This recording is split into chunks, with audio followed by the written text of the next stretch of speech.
not just know how to help, I believe she will be the right person to ask those questions to. Or if you as an adult individual, most of us suffer trauma. I have experienced have had traumatic experiences, and we've overcome potentially somewhat, right, or forgiven, or we've gotten to a certain place, but realistically, those traumatic experiences still affect how we behave, respond, decide, etc. And so she's going to talk a lot about that, and I won't beat the horse over the head and make it dead, whatever that saying is, but I'm just going to bring her up. So if you will just do me a favor and just kind of stand and just give her a hand of applause for being with us and coming with us all the way from the north. From the north. Give it up for Dr. Ivy Bonk. Okay, so I'm going to put my thing up here so what I could do.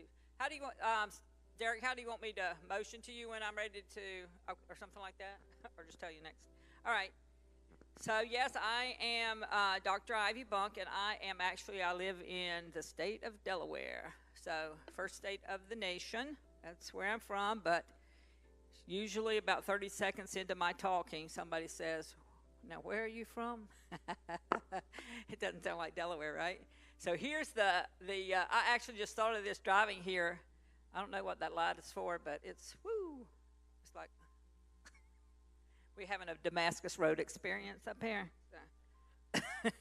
Anyway, but I'm thinking on the way up here that I actually was born and raised off Highway 77 in the Panhandle of Florida. So look at that. Look at God. So I know. I think there's something about that. Well, I'll have to converse about that later. So as Dr. Darius was saying, I have been in education upwards of close to 30 years. I know I don't look like it, but anyway. So, yeah, and so my story started, like I just said, off a dirt road off Highway 77, and I was born and raised in the 70s, and where I came from, blacks didn't talk to whites. That was not something we did. We could pray with you on World Day of Prayer at Jerusalem Baptist, but other than that, you know, that was not something that we did. And so when I was 6 years old, this just shows you, you know, you'll see, you already know, I'm sure, how God redeems things. But when I was 6 years old, I was molested by my uncle. And my father, oh, I forgot this part. My father was a pastor, Southern Baptist pastor, right? And so, am I echoing a little bit? Are you good? Okay. And so I was molested by my uncle, his brother, when I was 6 years old. And there was nothing done about it. And in my 6-year-old brain, excuse me, you know, you're wondering after you brought this to the attention of your parents why something's not being done. And the message that I say the enemy wants to tell you is that you're not worthy of being regarded, you're not worthy of being protected, of these kind of things. Thank you, Francine. This is my new friend, Francine.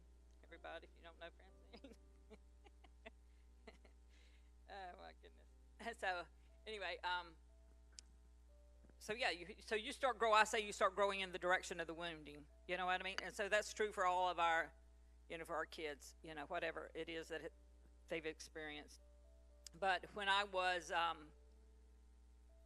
reached the age of 17, I got in a relationship with a person of another race, and I ended up getting pregnant. And I don't belabor the story, but I've written about it. I can send you the PDF of the book if you're interested. But anyway, so I was forced at gunpoint to have an abortion because the child was of another race. And so obviously that seared a sensitivity in my spirit to injustice, although I couldn't articulate that at the time. But we fast forward, and now I'm a principal at a school, and I'm responsible for, it's a small private school, I'm responsible for reviewing and approving referrals for special needs testing.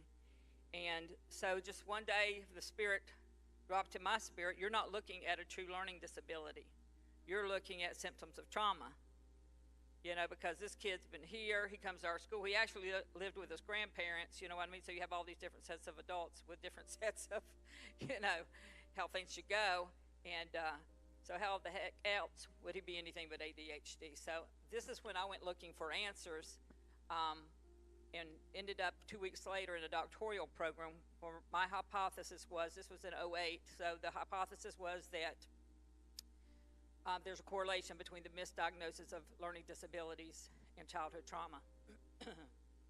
Of course, they weren't talking about it then like they are now, so I had to do a kind of a connect the dots, synthesis of the research to do all this stuff. But what I did find out, I found out my hypothesis was true, but what else was true was that this happened at increasing rates for children from marginalized and disadvantaged communities. And so when that happened, when I realized this, that sensitivity in my spirit to injustice rose to the surface. And so I knew then, it could, because, and we've all, I'm not saying we all have, but most of us all have experienced something. And what happens, you get disconnected, from your truest self when trauma happens in childhood. And so you're in this pursuit of finding you, right? And so, but when that happened, when I realized the injustice, because I'd already at that point been in education for 15 years, and I knew what happened in education, this became a matter of, like I said, injustice for me. And at that moment, I knew what I was created. I know what I'm here for. It was so this was God redeeming all this junk in the past, and now I'm going to bring it forward and give somebody a black eye. Funny. So again, that was in 2008. So I've been on this, I call it investigative journey for 17 years. Since that time, I would be creating solutions, doing presentations, knocking on legislator, and when I would, bring it to their attention, in theory they got it, but they were at a loss of what to do about it, right? So anyway, you just keep going forward until, and so now I've come, I think I have the whole thing. And so near the end of 2024, I was able to articulate what I call the universal equity pedagogy.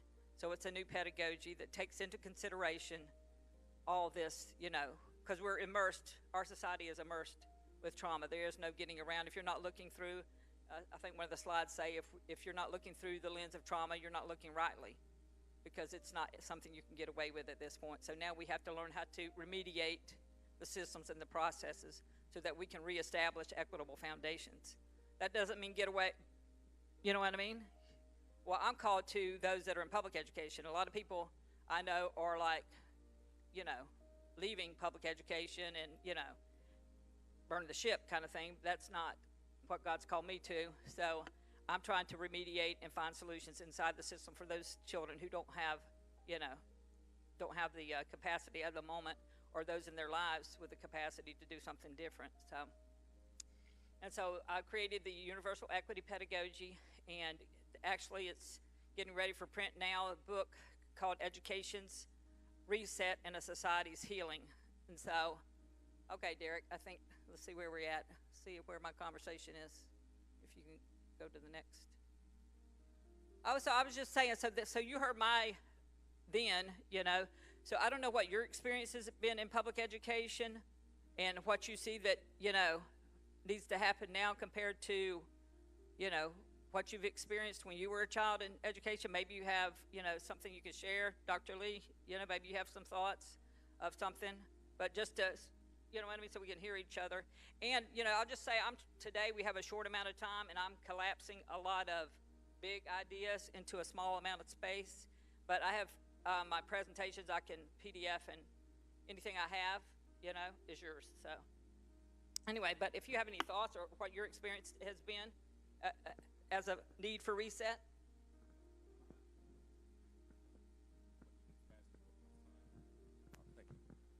We went through a situation this past year with my son with a traumatic brain injury, and we were having to go through a lot of therapy, and we didn't understand why God took us that way, but I've never sat at a table for 504 until this happened. And so what we were able to determine is that there was a processing disorder. So a lot of our students that have been diagnosed with special education really have processing disorders. And so I took a team of teachers to Canada so that we can receive some training on biophysics, which is a thing we're doing it with our physical education teachers. So we're going to be able to do biophysics training, which is brain training, for our students in grades K through 6, starting here in August, and then we're going to try to incorporate the other students so that we can try to help them with some of their cognitive abilities with to help remove some of the stigma and some of the labels of the special education, because it's just simply a processing, and all that relates back to trauma, and there is a part of trauma that we're going to try to associate and help heal too.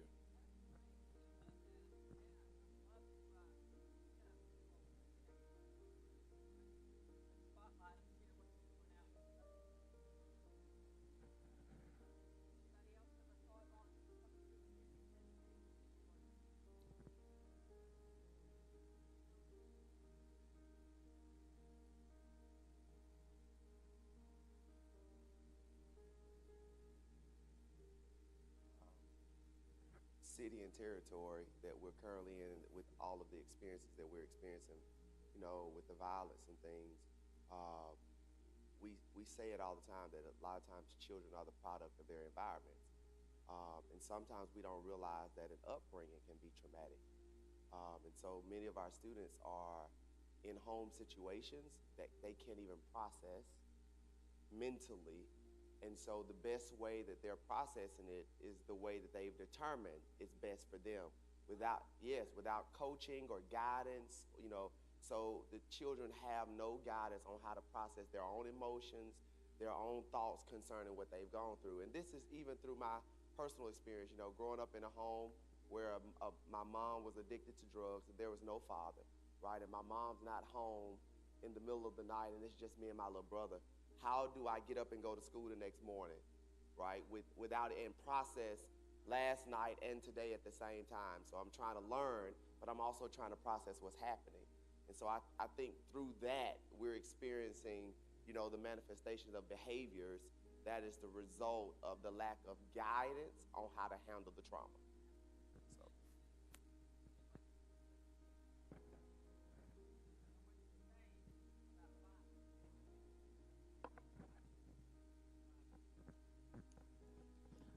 Mine is coming more from a family perspective that bleeds into the education department. Just beginning to really focus and understand how the nature and nurture is connected with the trauma that goes on from generation to generation. And so learning to identify those traumas, learning to identify what is environmental and what is in them, and just finding strategies to help them deal with it. That's where is really what I'm dealing with right now in my own personal things.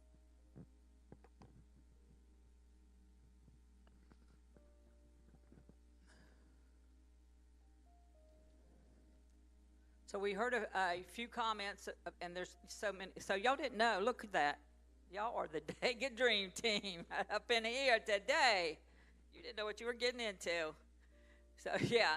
So I like that it's a small group because it's true. You know what I mean? You guys we can bond and create solutions for the city. And partner with Dr. Lee in any way, and he could even, you see he's doing amazing things. So back the other way. That's awesome. So yeah, we're the Dega Dream Team today, okay?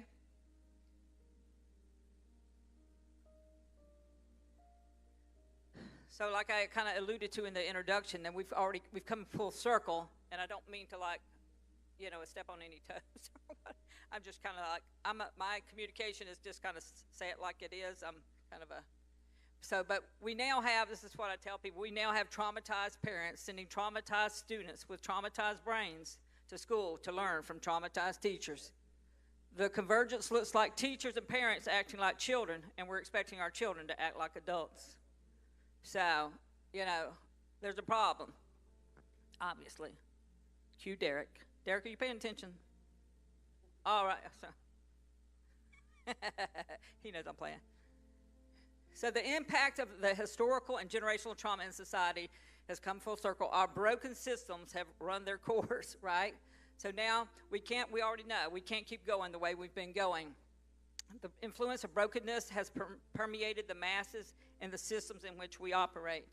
If we are now looking through the lens of trauma as we address the systemic challenges, then we are not looking rightly. We need well-grounded, trauma resilient. Now, I say trauma resilient instead of, I've graduated in my experience and learning from trauma informed, because trauma informed, I don't know if you agree, Dr. Lee, but trauma informed insinuates you're adding on something. You're just kind of plug in. Trauma resilient, I'm integrating. You know what I mean? That whole idea that we talk about with SEL, it has to be integrated through the whole. So we're looking for well-grounded and trauma-resilient solutions that are cohesive. That's huge, the cohesive part, because trauma creates mass fragmentation. And so now we have, you know, all these fragmented parts. We have to figure out the way to come together and bring a cohesive solution. So like I said, remediate and reset. It's got to be big. It's got to be systemic. It can't, programs are great, but we need a systemic solution. We can create a new program all day long. It won't ever change the system. And we need good programs, but they won't change the system. And it has to be upstream. And so when I first, you know, like my, you know, aha moment with the misdiagnosis piece being, I started looking, so I called that the trap door. Because in our education system, when you are academically lagging, you're considered to be developmentally delayed until you reach a certain age threshold. And then you have to be identified to receive services. And that usually happens around the age of 8, where your brain is still malleable and in development. But we make a call on you, so one day you're called developmentally delayed, the next day you could be intellectually or emotionally disabled classification. That's a big deal. And so we put that label on you and send you on your way. So I call that the trap door. So we need the solutions that are meeting the needs. I mean, what you're doing right now is a great example of that, because some of those things, like what he's trying to do with the phys ed teachers, somebody would have sent somebody else into some clinic or somewhere outside the education system to get that help. So upstream means taking what we already know that works and pushing it back down into where it's close and more close proximity to the child. Why would I make you take 10 steps and jump through 3 hoops to get to what you need? That's injustice right there by itself. So that's why I say upstream. So generations of historically marginalized people with traumatized brains being fed a constant flow of deficit message. You know, I think several spoke to the generational issue. So we have generational cycles that we need to interrupt. So this is all about reaching back into the family. This is not a, you know, there's not one thing that's happening. We're doing a lot of things at one time because it's just where we are. We're interrupting the cognitive impact. This is an example. We're interrupting the deficit messaging.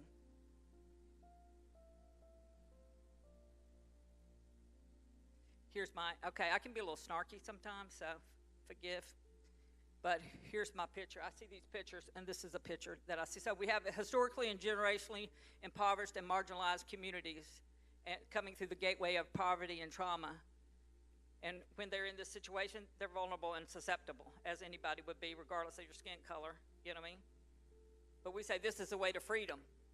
Education is the way to freedom. Anyway, sorry. I'm really not good at being professional. That's what I believe and think just comes out. I don't know, sorry. But then they get on this proverbial, I call it the hamster wheel. Some people say I'm telling my age with the soap opera here. Have you ever heard the soap opera As the World Turns? So it's As the Wheel Turns. But anyway, so then we have a sampling of funding streams for said supply chain. Right? And then what do? They end up, do you know that some stats, I might have this somewhere else on a slide, but some resources report that upwards of 85% of children in juvenile justice systems are labeled learning disabled. You know that's garbage. You know that it's garbage. It's proven you know what I mean? But the problem is we mislabeled them, misdiagnosed them, misrepresented them, misinterpreted what we were looking at, and sent them along their way, and this is where they end up, you know. So this is this huge example of systemic inequity that we're creating.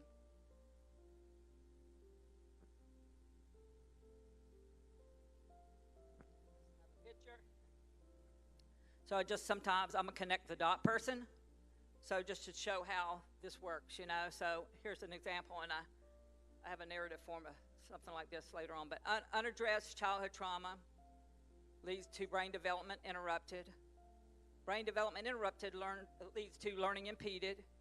Learning impeded shows up in the classroom as maladaptive emotions and behaviors because you don't know what to.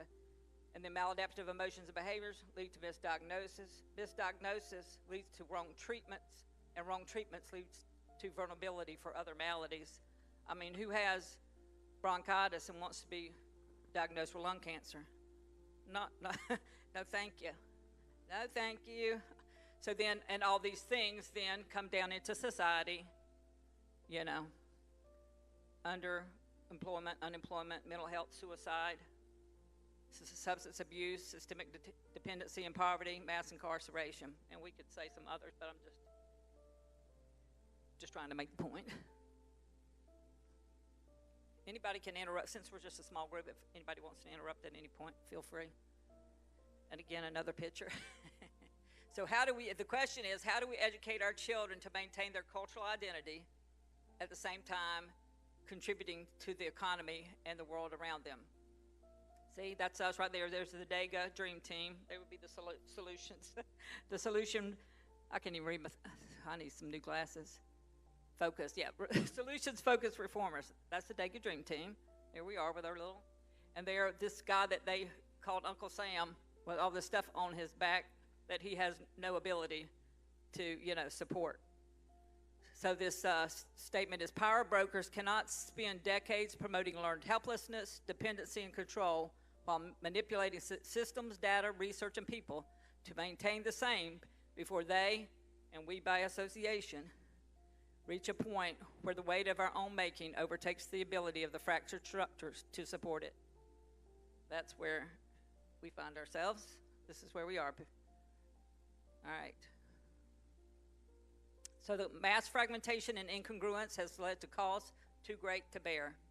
The time is now to make recompense for the past by doing the just and right thing, the thing that should have been done from the beginning, doing what is in our power to ensure equitable foundations and flourishing futures for all. So I was invited last year to Canada to present at they call it EDI there, same thing as DEI, just like, say it different. Anyway, and they wanted me to share on rebranding education, and I was like, yes, please, yes, I will. So I'm sharing, but I'm sharing some of the things, thoughts, in a little different context, so they're but anyway, in the EDI, world, but I'm sharing, but the same heart, and I'm sharing, and when it's over with, they open this green room and for participants to be able to make comment, ask questions, this kind of thing. And one of the women that had a question or a comment said, thank you for saying what we're all afraid to say. And I was just like, oh my gosh. And then the next guy was this older gentleman. He was an indigenous gentleman, Dr. J. And he said, where were you 400 to 500 years ago? So, so it's just, we all know it. You know what I mean? We may not have the words for it, but, and I come in the, I'm white and pasty if you haven't noticed. I'm the unlikely person to have a message, but that's just God redeeming my stuff, and so, yeah. And sometimes coming from the outside, because we're, people who have been impacted the most sometimes, don't see, or we all have different perspectives. So before that can happen, though, thank you, Derek, next, is that we have to look at our own stuff, kind of like what you were alluding to earlier. And so this is just kind of a quick hit and miss on some of the impact of trauma. And so, but the thing is, we have to deal with our own personal stuff. And like we said, traumatized parents and adults acting like children. We have to find a way to choose our healing, embrace healing, so we can show up as the adults in the room, or this is never gonna happen. You know what I mean? You have to. So the impact of trauma on a person going unaddressed cannot help but have a multiplied effect on others. When you have millions of children with unaddressed trauma living with and attempting to cope, mitigate, and self-protect, this puts a weight on the structure and the functioning ability of the schools where they attend. I know Dr. Lee, can we get a Okay. Right? So yeah, so then the services, the instruction, the service delivery, all this becomes fragmented because you're trying to, you don't have the paths of coherence built in. You're not bringing stuff that needs to be, inside the realm of education. We're sending them out to another system. We're hooking them into the next system dependency. So when you're in education, by nature of public education, your system involved. But when I send you out to the next place, that's when I hook you to become systemically dependent. All right.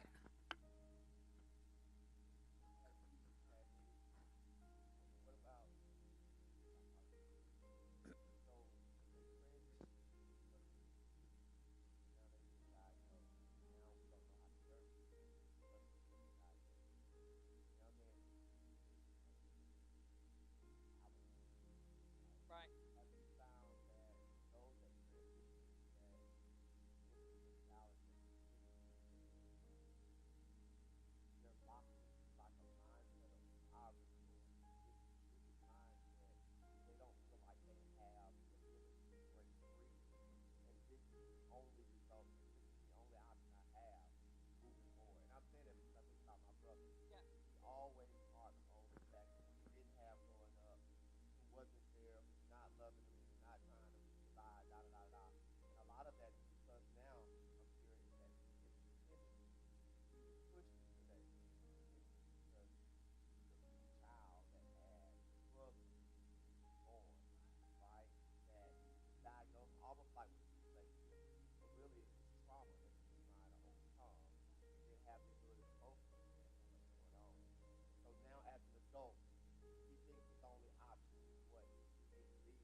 You're going to be preaching my stuff. I love it.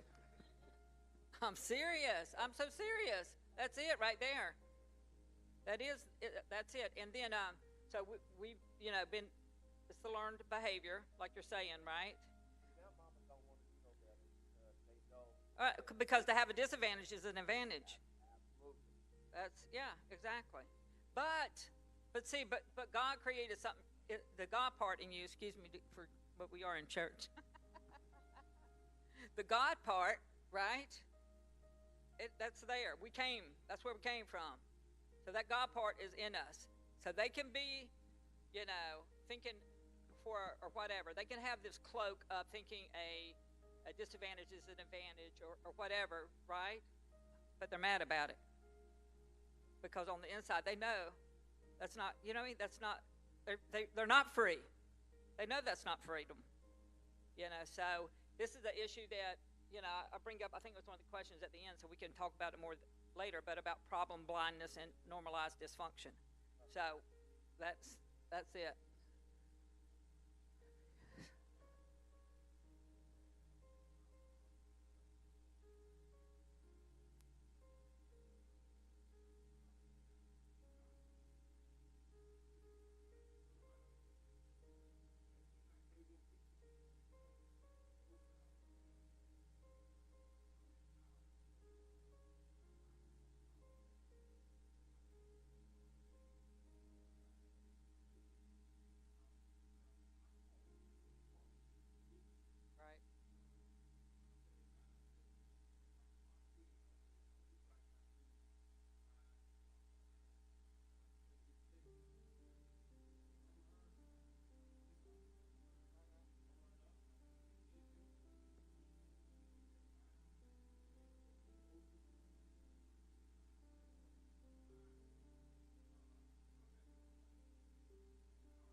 the goal is to get to the root trauma. So when you break the power of that, there's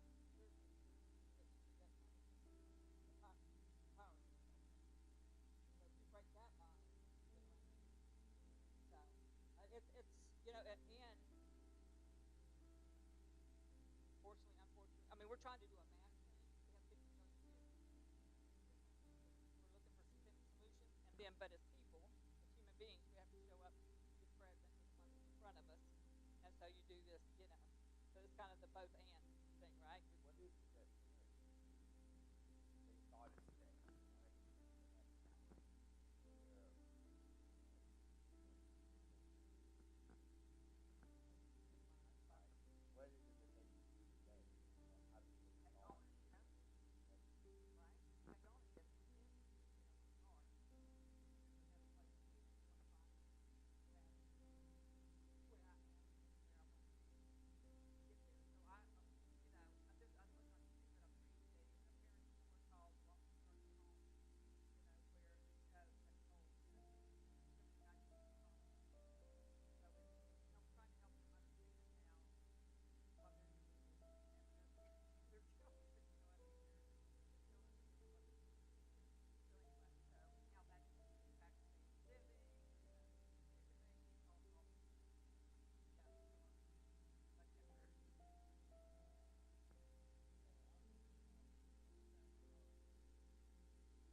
What is it that they need to do today? How do we get started? Those that are, expertise is doing, whatever it is, and put them in the place.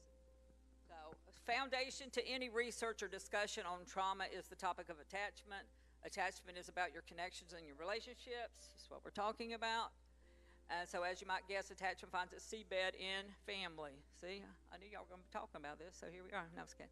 Another important thing to understand is that the impact of trauma looks differently on everyone. So I could have had the same thing, happen to me that you had happen to you, but it's going to show up based on the variabilities and all the, all the things, where it happened, when it happened, by whom it happened, how old you were when it happened, all these things, what type of abuse it was, all these things, or even those abuses, working together, the interplay between things. So I was raised in a very legalistic, religious environment, prejudice. And, all that. So when what happened to me, so all those things kind of give you your own special profile, right? Oh my goodness. Of course, when someone like a child or student is in the process of development, the impact is greater. That's why it's such an atrocity that we do the, misdiagnose when they're still in development. Again, I mean, this is an example. What we're doing is the example of treating children like adults, other small adults, when they are not. So types of attachment, I just put up here real quick. Obviously secure, insecure, healthy, or unhealthy.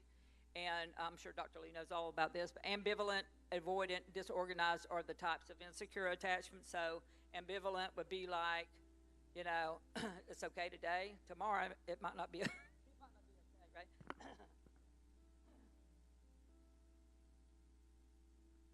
Disorganized, so that's like chaos, And mine was avoidant. So we didn't talk about it. You didn't do it. There ain't no need to talk about it. Or it happened. There's nothing we can do about it. Get over it and move on. There was no discussion or processing. And so guess what? If you can't process, the process of processing is necessary for integration to happen. And integration is a prerequisite of human flourishing. See how that works? So the fragmented, we want the We want to be flourishing, not fragmented. All right, Mr. Derek. And just real quick, again, for those who might not know, so when you, again, when you have trauma happen to you at a young age, while your brain is malleable, it actually changes the architecture of your brain, the physical architecture of your brain. So imagine this is right and left hemisphere, and when it happens, out of a necessity to survive, you run for cover. Your corpus callosum, which is the thing that hooks your right to your left, constricts.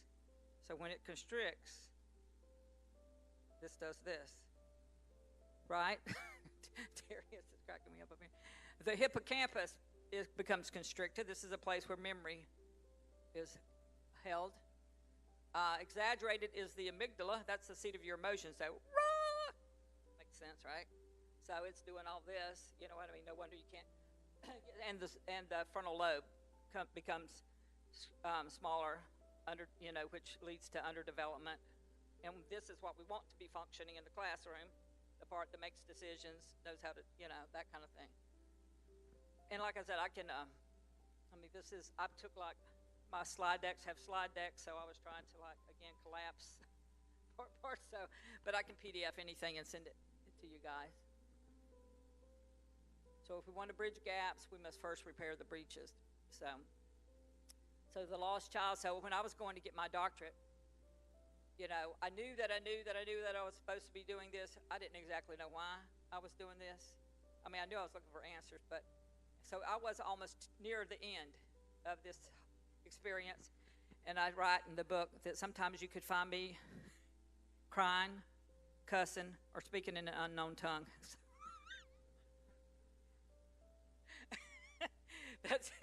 It was the most rigorous thing that I have ever been through.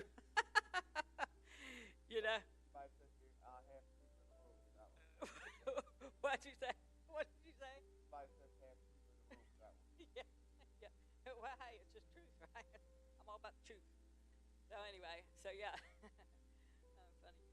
But very rigorous, but probably due to my own issues from my own trauma, that I was kind of, because, paying attention, because I would have been diagnosed with ADHD. I think the psychologist I ever met with said I was, but I kind of ignore it. But anyway, yeah, that would be the reason, So anyway, I didn't know why I'm doing this until right till the end, and I'm in a hotel room in Virginia Beach, and it was almost like the words come up off the page, and I see it's called the lost child theory. And the lost child theory is when a child experiences trauma in childhood abuse, whatever, they are robbed of the experience of now. They can't be in the present. You find it difficult to be present, right? So when that happens, you lose three critical attributes: lost support, lost script, and lost sense of self. And lost support is the attachment that we talked about. So there's where are the people that are supposed to be? This shouldn't have happened. Where are my parents? My uncle just did this, and they don't give a rip. You're not articulating that, but that's what's, So you have the lost support. The next thing is lost script. So this is about life narrative. So imagine a picture frame, this lovely frame around it.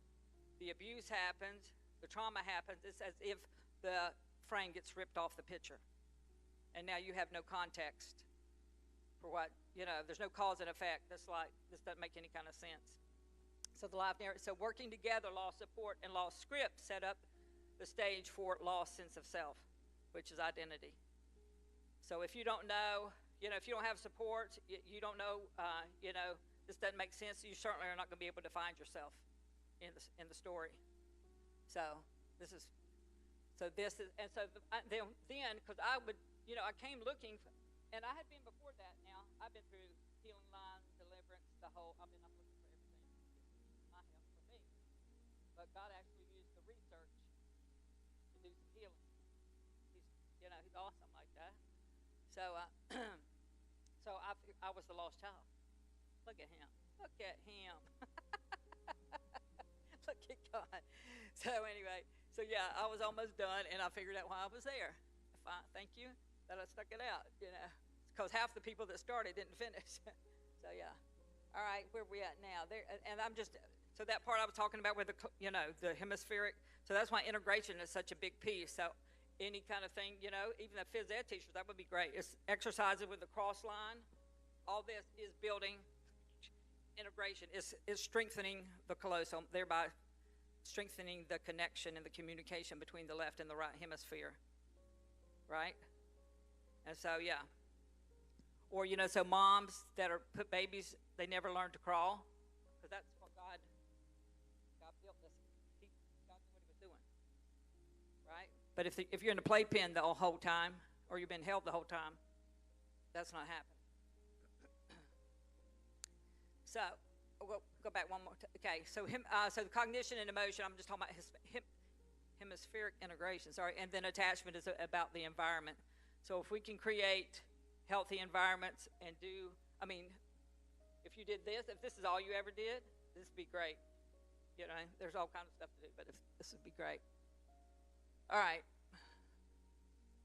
Thank you. In the process of this attempt at learning and engagement, the child's challenge to process becomes misinterpreted. This was my own ramp, when the kid was being referred. And they are referred for special needs testing for a suspected learning disability. This inability to interpret leading to a misdiagnosis. Misdiagnosis makes one more vulnerable to other maladies leading to mental health issues.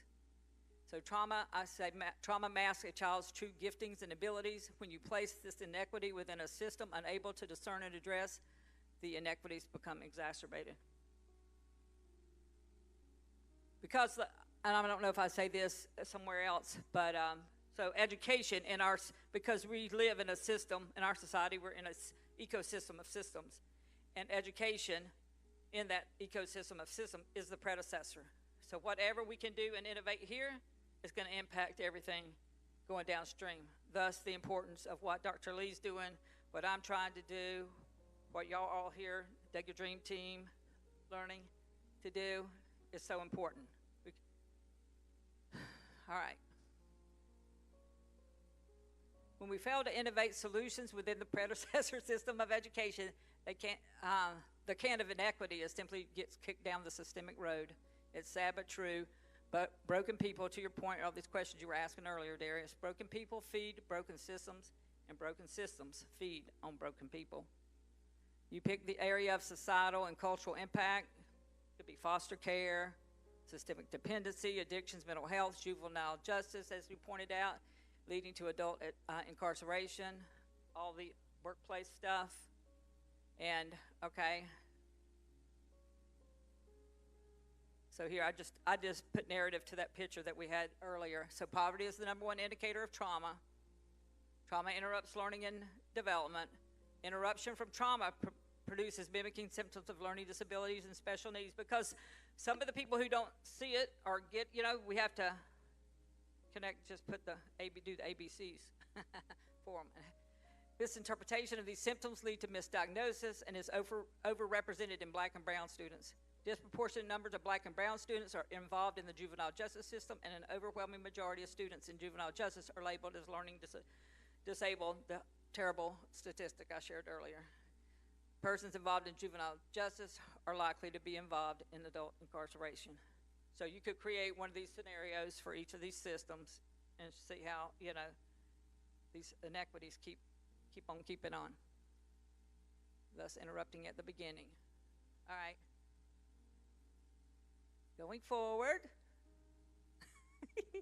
So this is what, I've tried to, at the beginning, trying to give this large overview or, big picture. So this is where I'm at. So,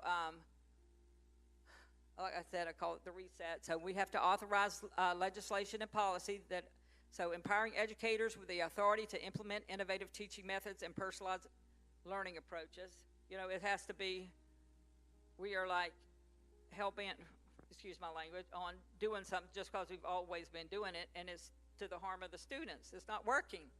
Why? And even so I'm advocating for doing this mass review of job descriptions. When you have job descriptions of these people that are there to care for, nurture, instruct support children, and it makes no mention of trauma resilient processes and strategies, there's a serious disconnect. Bad.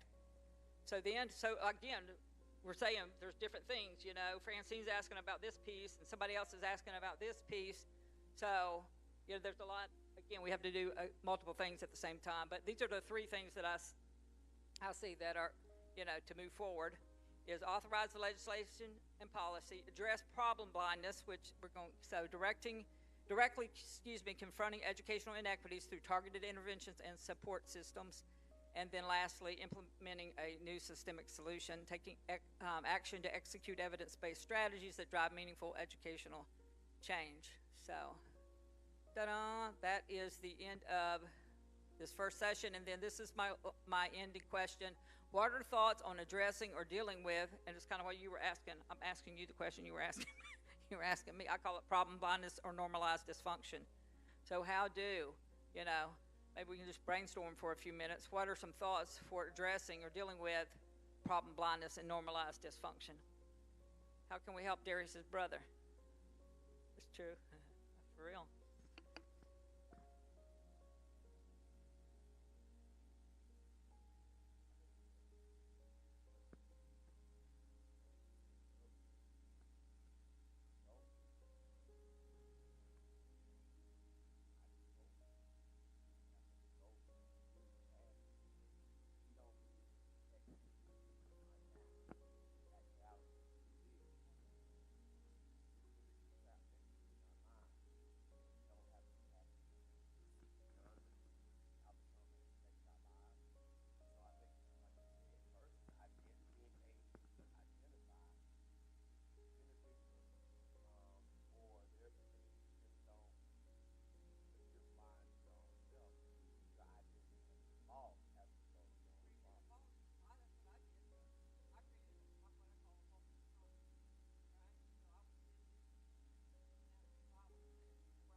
This happened, right? Trying to recover, and if nobody's there to help you heal and process this, you're like this, and you create this false persona, try to, you know, prop something up, and you start growing in the direction of the wind.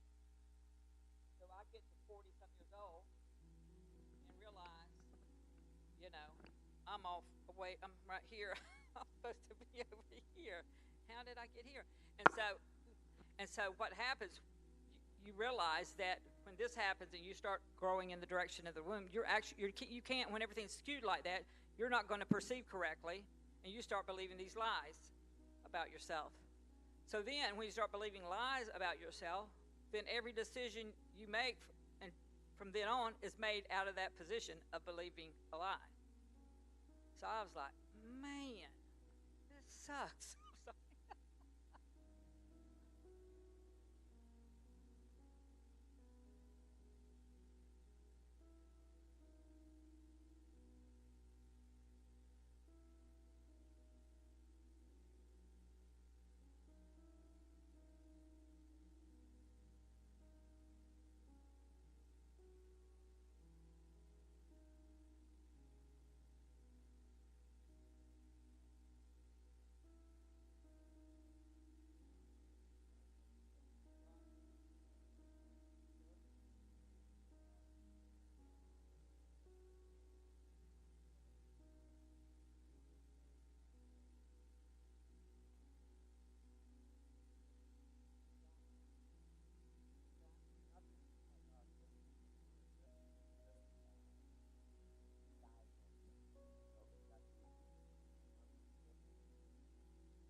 Darius, she's talking to you.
I vote for Dr. Lee.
evaluation that I had, and this is the opposite, because I had believed a lie so long that I had listened to it, right? And so the truth wasn't that. What the devil made me believe that she didn't love me, right? She chose the addiction over me for that point. He just fed me that lie so long that I only looked at the patterns where love was present, and I avoided and missed every place where love was. And it broke me all the way down, because unless you are praying, spending time with God so He can reveal where that lie is in us, then we can't get a heal from that. And that healed me in such a way